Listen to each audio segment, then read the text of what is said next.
Ngayong gabi nga mga mare, naisipan ko pumunta kala Quiz Charlie Boy, pero syempre magpapakyut muna ako. Kapag maulang kasi ang panahon, matik, alam nyo na yun, humihigop ng mainit na sabaw yun. Aba teka, ano ba kasi ginagawa mo, Charlotta? Kaya nga pala ako pupunta kay Charlie Boy, para mamburaot na naman ang pagkain. Habang kumakatok nga ako dito, ay sumalubong kaagad sa akin si Charlie Boy at mukhang masaya naman siya na nandito ako, diba? Kaya naman agad-agad niya akong pinapasok sa bahay nila. Tuwan-tuwa naman ako dahil welcome pa rin ako sa bahay niya. Pero ang nakakalungkot dito ay walang pagkain sa bahay nila, kaya naman napakamot na lang talaga ako sa ulo. Pero may good news mga mare, maghahanap daw siya sa Food Panda ng pwedeng makain. Habang natingin niya ako sa ino-order niya, ay nakita ko umu-order siya sa Mr. B at pwede na pala yun. By the way, pwede na nga pala kayo magpa-deliver dito sa Mr. B. Ayan mga mare, may Food Panda na sila at pwede rin kayo magpa-deliver via Lalamove. Bale ang Mr. B nga pala ay tapat lang ng Video o Quiapo, Quinta Market. Open nga pala sila 24 oras, kaya naman kung cravings mo ang bulalo ay pwede mo silang puntahan anytime. Kung malayo naman kayo sa Mr. B mga mare, ay pwede kayo magpa-deliver. Medyo tumaas nga pala yung presyo ng bulalo ng Mr. B, no? Kaya nga pala nagtaas ng presyo ang Mr. B dahil high demand yung presyo ng beef sa Pilipinas. Ultimo mga gulay at sangkap ay talagang nagmamahal din. Bale ang in-order nga pala ni Quiz Charlie Boy dito ay yung bulalo Pro Max nila na dating 430 pesos, ngayon ay 610 pesos na. Bale ang mga bulalo nga pala nila dito mga mare ay naka-unlimited rice at may free soft drinks na rin. Kaya kayo mga mare, magpa-deliver na rin kayo. Nung nakarating na nga pala yung order namin ay dali-dali ko ng binaklas yan dahil gusto ko nang makakain. So mga mare, ito na nga pala in-order ni Quiz Charlie Boy na bulalo doon sa may Mr. B mga mare. So bale ang Mr. B nga pala ay matatagpuan nyo sa Quinta Market, tapat lang ng BDO mga mare. Open sila 24 oras at nagpapadeliver na rin sila via Lalamove mga mare. Kaya mag-message lang kayo sa kanilang page. Uy!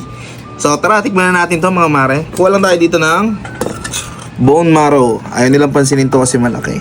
Ayun oh. At syempre mga mare, sabawan muna natin to bago ang lahat. Shoo! Kailangan talagang laban-laban, no? Kuha tayo ng maliit na laman lang mga mare. Ayan. Maliit na laman lang. So mga mare, may pangmalakasan nga pala tayo ditong patis na may kalamansi na may maraming sili at kung ano man yung nilagay ni Quiz Charlie Boy ay salamat. Ayun, no? So tara, tignan na natin to. Yun, no? Luwaluin lang natin para masarap ang bira natin. So muna natin yung laman. Wow.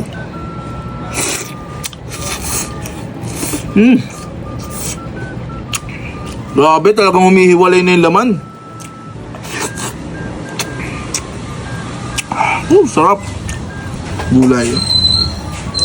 Suso natin dyan yung gulay. Wow.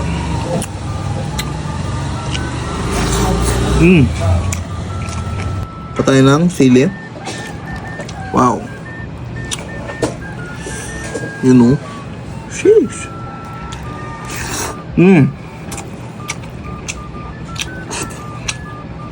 Tsaka yung beef nila dito mga mare, parang corned beef. Ayan oh.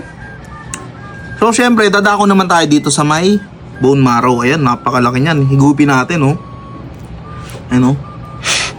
May butas na. May butas na pare. Wow oh. Grabe oh.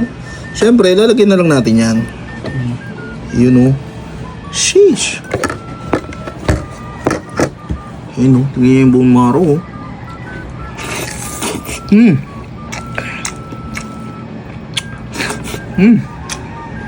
Tapos ihigop ko yung sabaw. Yun o, buhusan natin ng patis pare. Kasama na buto dyan pare. Ayun, may bone marrow pa sa ibabaw. Ayun o. Perfect bite. Wow.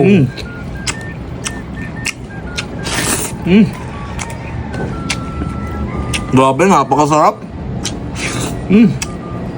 Lakas mo kumain, hanggang baga ba? Hindi. Naray ka. Grabe. Yan yung bone marrow nila, ang laki oh. Kain talaga kahit mga gilid-gilid ng bone marrow, no? Sobrang sarap pare. Kaya kayo kung gusto nyo mag-order ng bulalo at cravings nyo ngayon dahil magtatag-ulan na, sa Mr. B na kayo rumekta. Let's go! Ang malupit dito mga mare, meron silang soft drinks. Ayan oh, kasama na yung soft drinks doon. Syempre di mo mawawala yung libre yun eh. Ayan. So paano mga mare? Hanggang dito na lang.